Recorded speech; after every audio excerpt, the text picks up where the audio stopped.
everyone. If you are new to my channel, welcome. It's just the beginnings of some interesting content that I would like to share with people. And if you are returning, welcome back.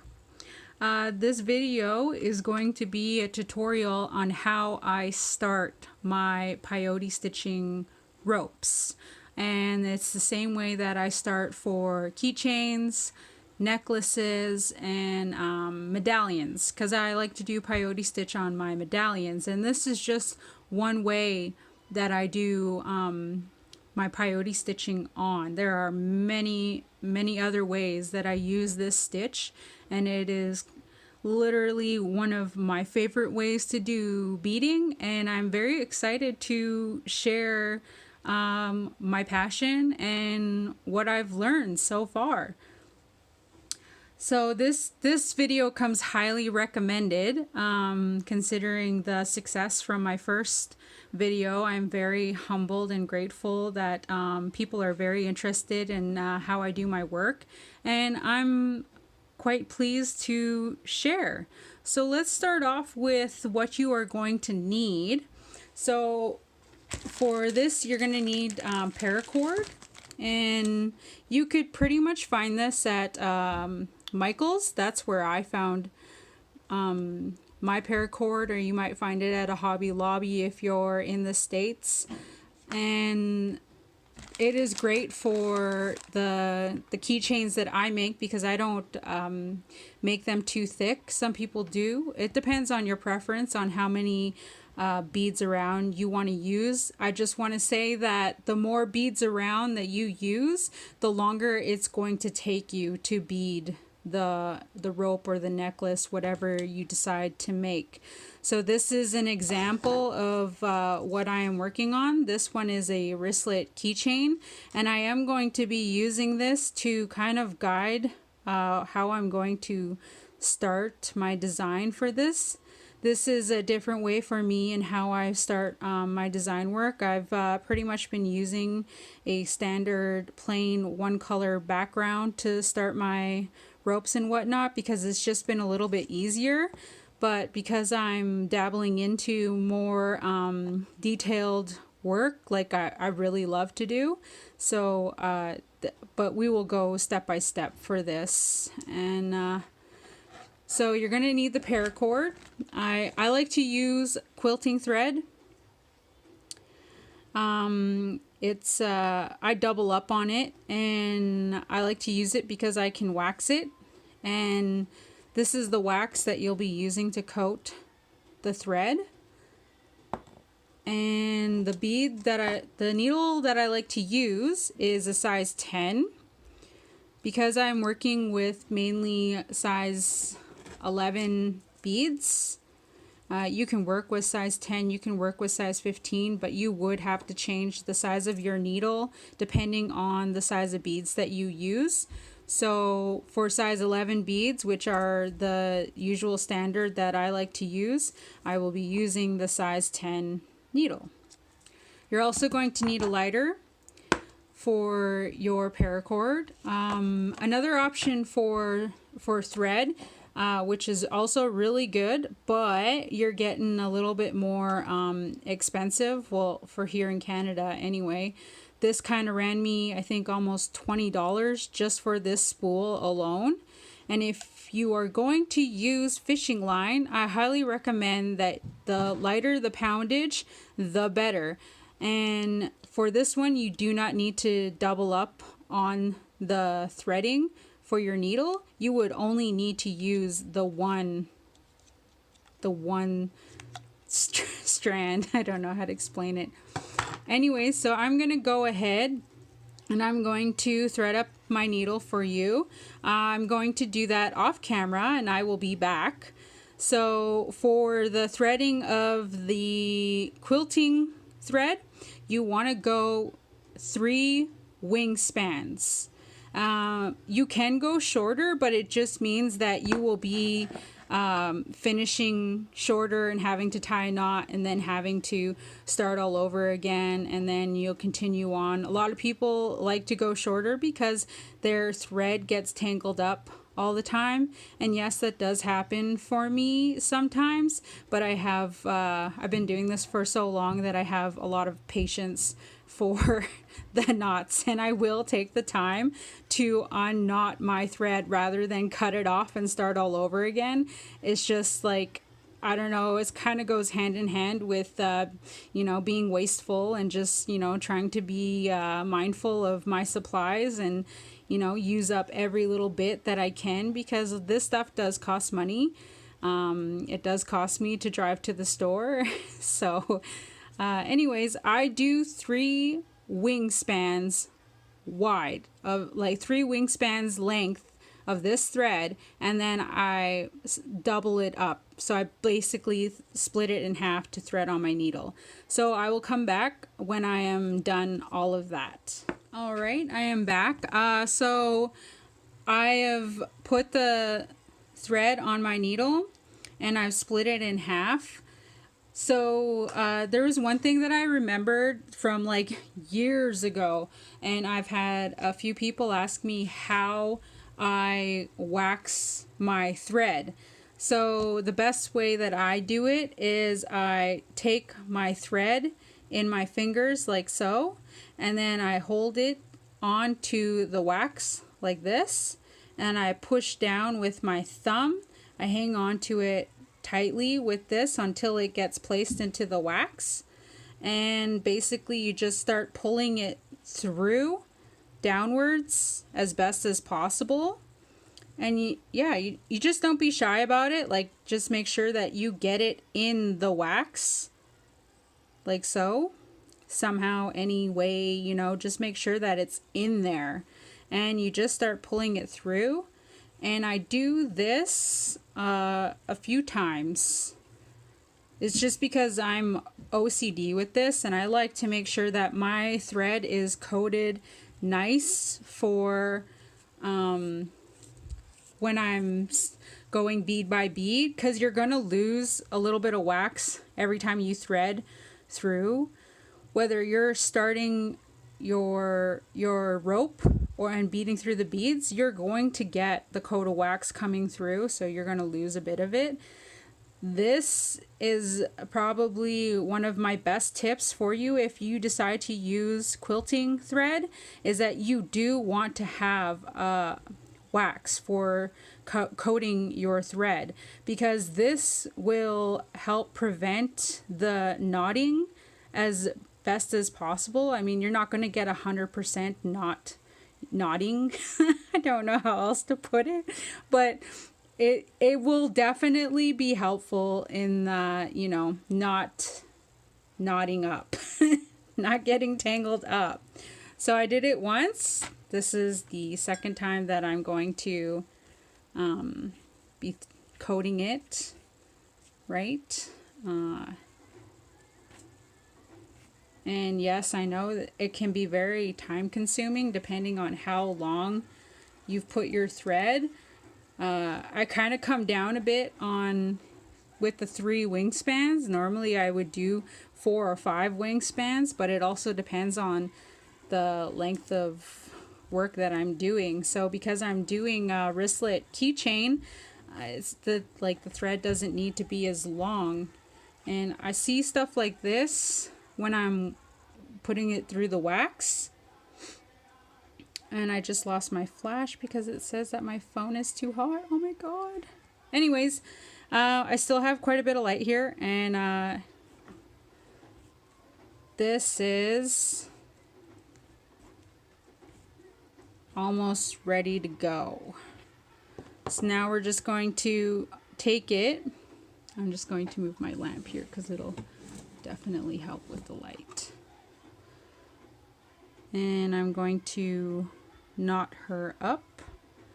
And I usually, so I gotta move this stuff because my phone likes to focus on all of the detail stuff that's in the background. Alright, so you're going to knot this up. Oh, my flash came back on. It definitely does feel hot. So I knotted it once.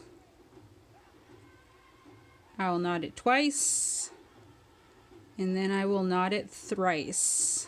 Sorry, 3 times. Proper English here. Oh yeah, you're also going to need a good little scissor.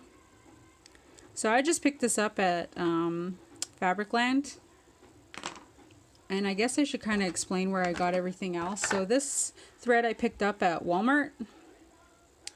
And you want to make sure that it is the Dual Duty Hand Quilting Plus. Fireline, I don't buy this online. I picked this up from my local Canadian Tire because I am Canadian.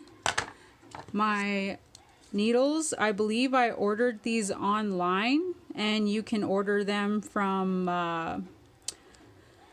I think Beaded Edge has some of these. If not, maybe Delica Beads, which is owned and operated by Lisa Longcrow. Hey, shout out! And the wax, I think I picked this up from Helford Hides in Edmonton, Alberta, because that's where I used to live. I don't live there anymore. And yeah, so let's get this paracord cut up. So we kind of want it to be a decent length to work with. So I usually go maybe about, let's get a ruler here. So I usually try and keep it at 12 inches doubled. So 24 inches altogether. And you'll just cut that up. And then you'll want to burn the edges, the ends, because you don't want them to fray. Everybody loves the smell of burning paracord. Not. Alright, let's put this ruler away so my phone doesn't magically focus on it, because we want it to focus on what it is I'm doing.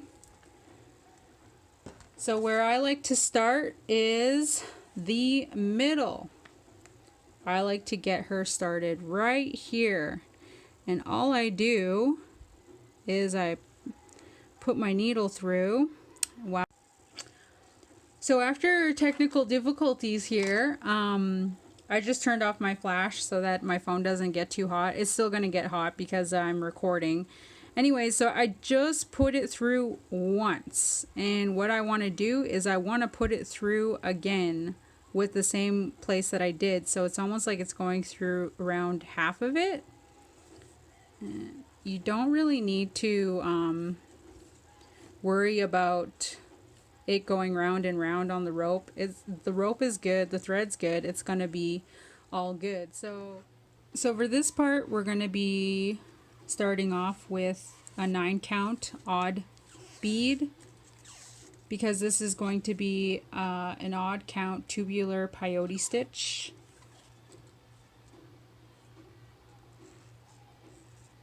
So I took my 9 beads and I put in to start 4 black, then the 1 plum purple, and then 4 more black.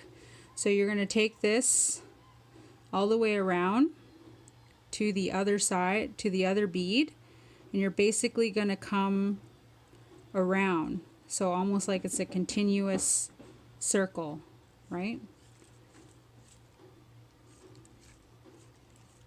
And it's going to look like this, right? And then we're going to take another black bead,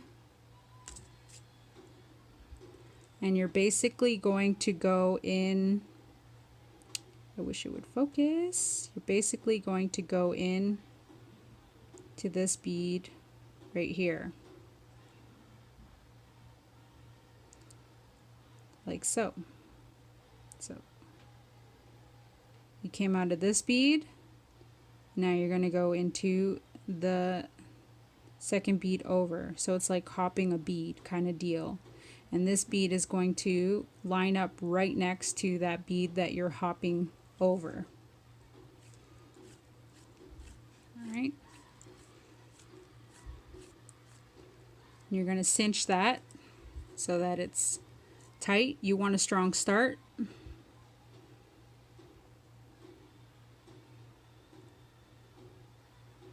All I do to cinch that is I wrap the thread around my fingers, line it up, put the next bead beside them, and just cinch. Just kind of like pulling on it so that it lines up. Then you're going to go into the next color, which is another black bead. You're going to hop over this bead and you're going to go into the plum purple bead.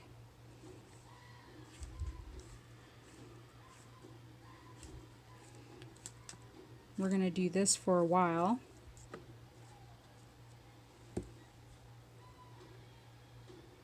And you're basically cinching again,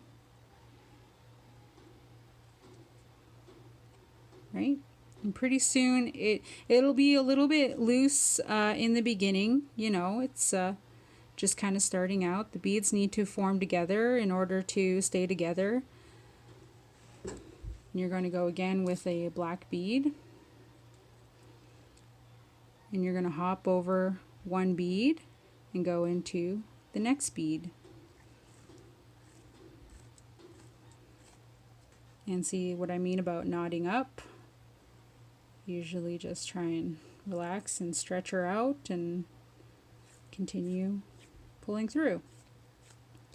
So I really try not to throw my needle down on the table right away when I get it through the bead. I hang on to it till I get the whole thread through, and then I'll put her off to the side, and that's when I'll start cinching what I want to tighten up, right? So do you see how some of these beads are stacking next to each other as we're skipping through? And then we'll go into the black again. I apologize for the auto-focusing and the defocusing. I'm working with a cell phone and it's not the greatest when it comes to focusing on detail and whatnot. So please be patient with me. I hope one day maybe Santa Claus will bring me a camera, proper camera. So all I did was I skipped the bead again, because that's what we're doing here for the beginning. We're hopping over the bead to line up with the next bead, and we're just making sure that everything gets tightened up for these beginning parts.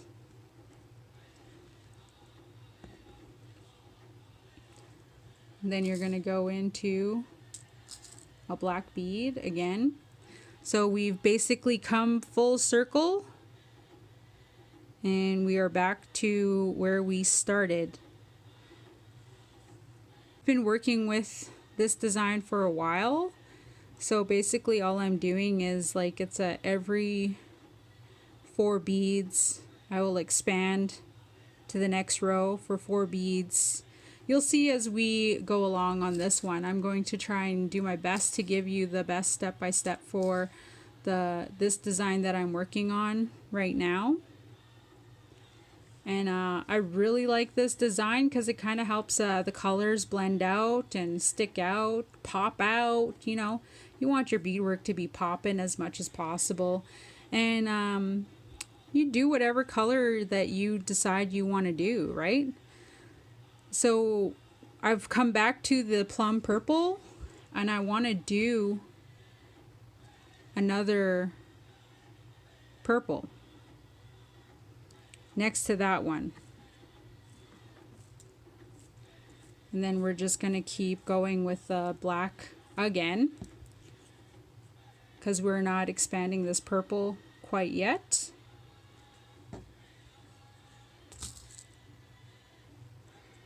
So maybe I'll go on a little bit about myself as I'm adding to the black still. I've was introduced to beading at a very young age. But I didn't fully dive into it until I was about 16 years old. So since then, there's been a lot of trial and error. So I've been doing this for, you know, almost 20 years. And peyote stitching, I didn't really dive into it till recent years. And it, like I said, it's been a lot of trial and error. So I wasn't really much of a fan of peyote stitching because of how long it takes. And I have to charge, you know, X amount of dollars for the time I spend on doing this style of beadwork. And not a lot of people are able to afford the prices that, you know, come with peyote stitching. So the whole reason why I decided to show people how to do peyote stitching is, you know, if you can't afford it, well, maybe you might want to try and do it yourself, right?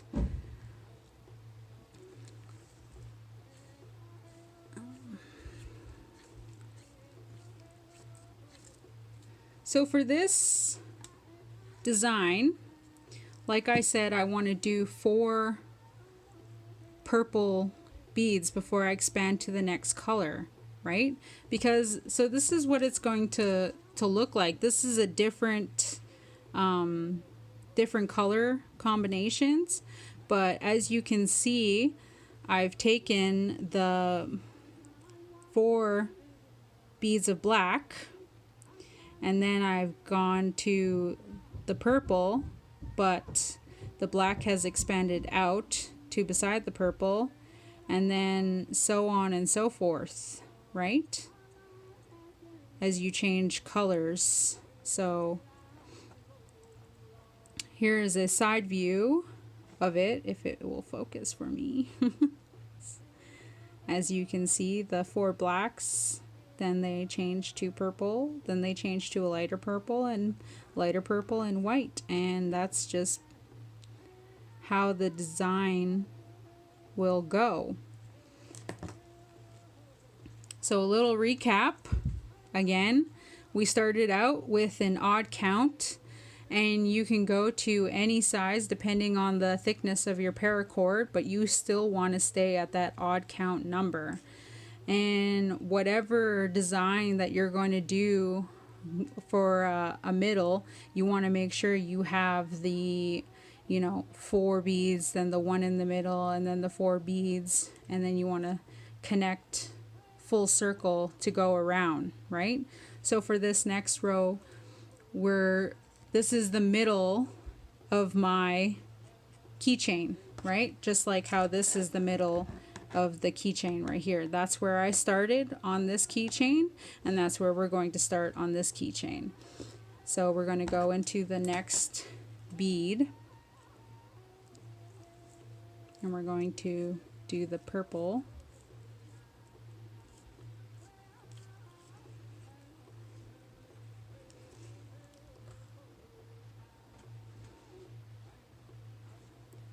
And another purple.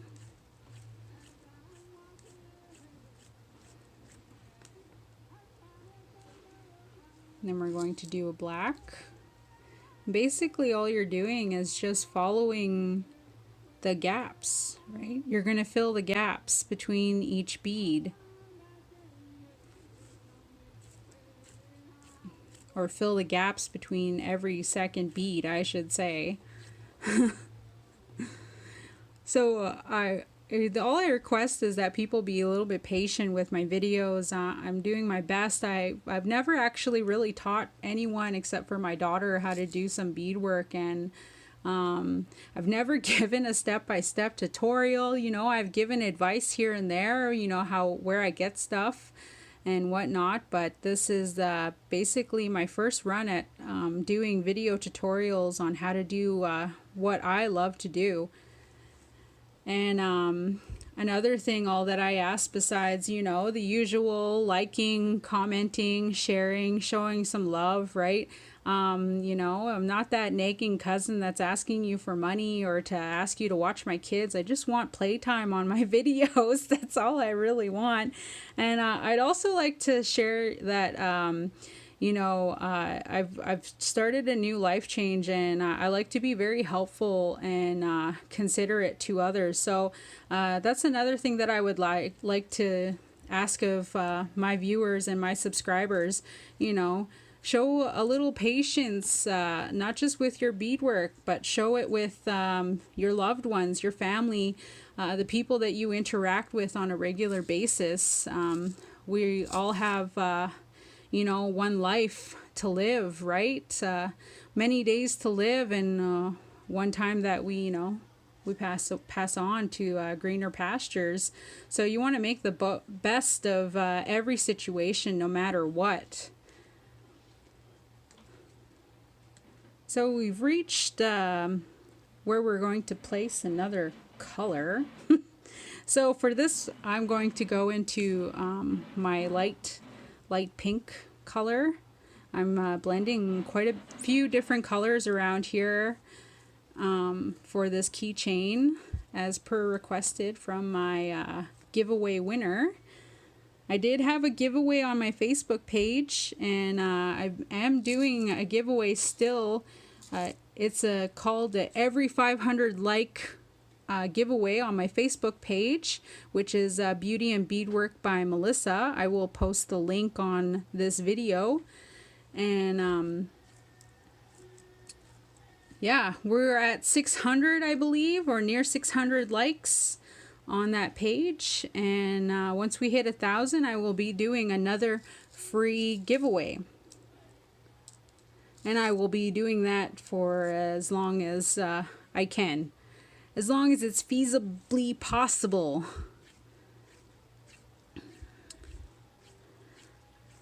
So if you like this video, I want you to give it a thumbs up, subscribe, and hit that notification bell, because I will be posting more videos. My next video will be on how to connect for your wristlet keychain. And I will also be including that video how I come up with my designs, because I do use a template to come up with my designs.